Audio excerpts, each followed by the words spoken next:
continuando em ótima companhia deste grande mestre que por aqui passou, Sri Aurobindo. Estou compartilhando com vocês preciosidades que ele nos deixou, e é tão bom a gente se sintonizar com essa energia dos mestres, dos sábios, porque isso alimenta a nossa alma e nos coloca em outra frequência.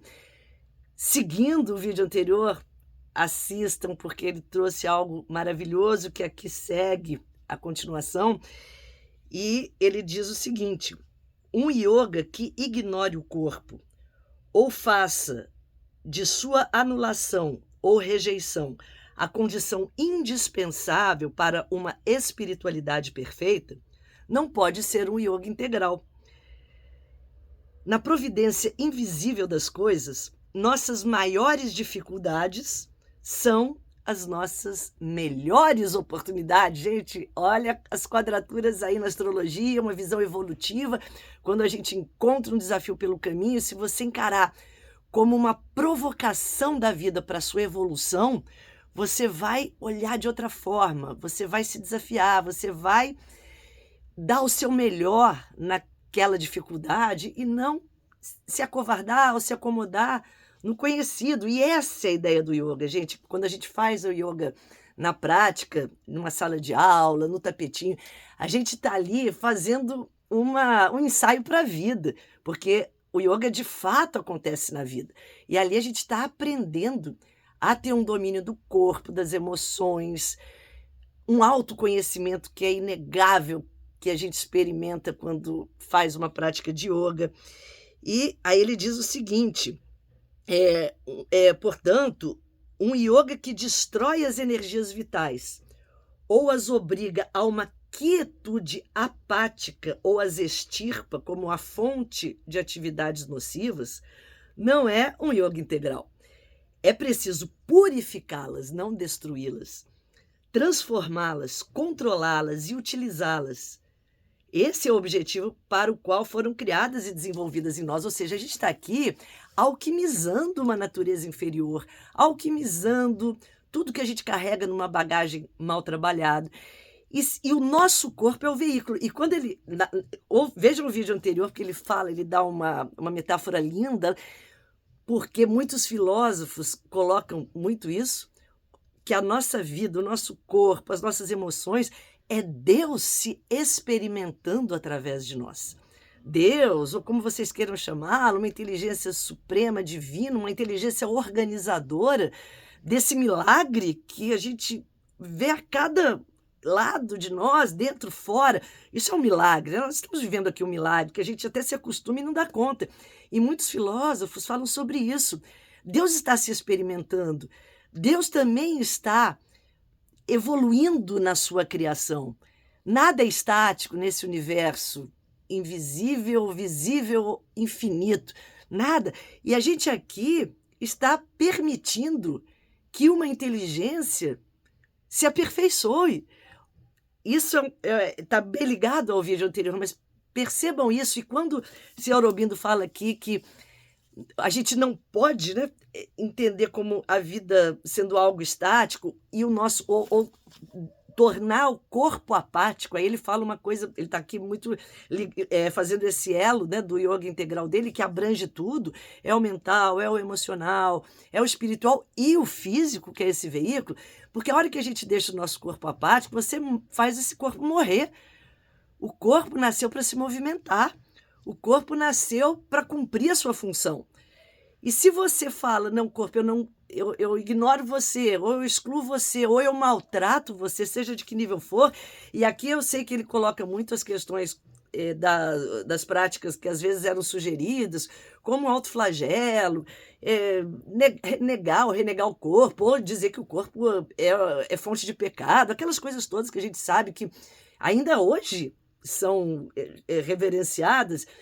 E ele está colocando aqui o sagrado de tudo, e principalmente que se a gente não entender que o grande veículo dessa existência é o corpo, a gente vai fazer essa trajetória se tornar incompleta. E quando a gente entende essa energia, a gente vai dar movimento ao corpo, a gente vai dar bons alimentos, a gente vai cuidar como templo sagrado que ele é, para que ele possa evoluir também na sua matriz de criação.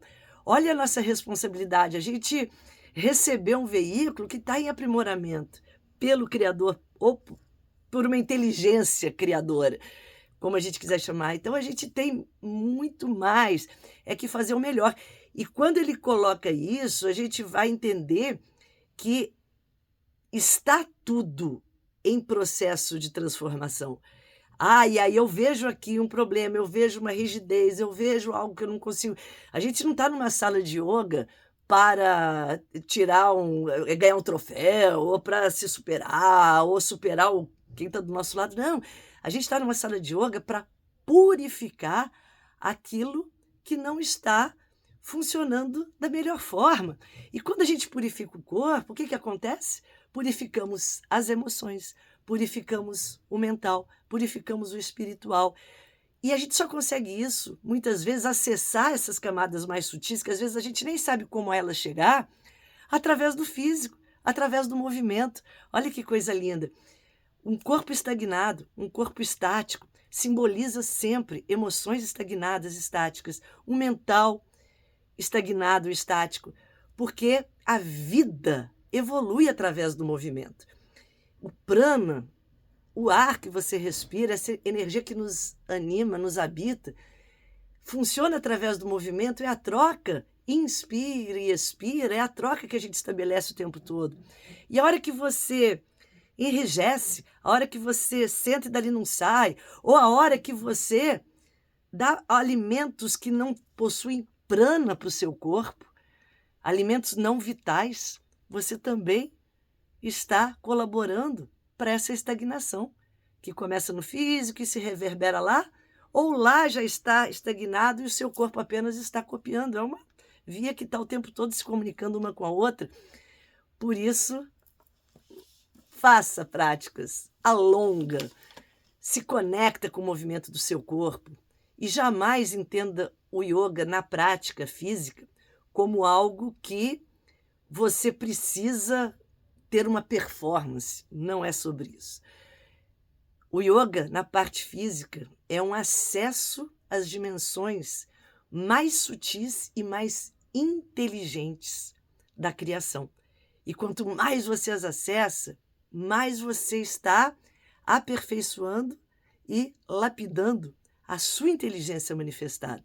E com isso, poderes, questões maravilhosas vão acontecendo. Eu ia até encerrar esse vídeo, porque eu não quero fazer vídeos longos, mas ele tem uma outra passagem que ele finaliza aqui num outro capítulo, que ele diz assim: todos os métodos agrupados sobre o nome comum yoga, aí ele fala umas questões, ele diz, quando a gente começa a praticar, a gente se sintoniza com a nossa real natureza e vão surgir, a partir daí, poderes que estavam latentes, mas que não estavam fáceis da gente acessar.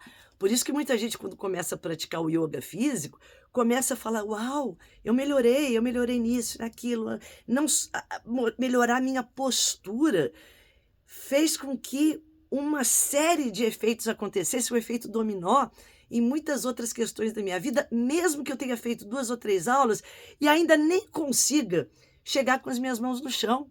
Porque a questão não é chegar com as suas mãos no chão, é você começar a acordar, através de às vezes, mínimo alongamento, esses poderes que estavam presos em cada nozinho da sua matéria física. Vamos praticar yoga, gente, vamos dar espaço para que essa inteligência mais e mais se aperfeiçoe através dessa nossa existência. Namastê, Sri Gurubhyo Namaha, com a luz de todos os mestres em nossas vidas, nos inspirando.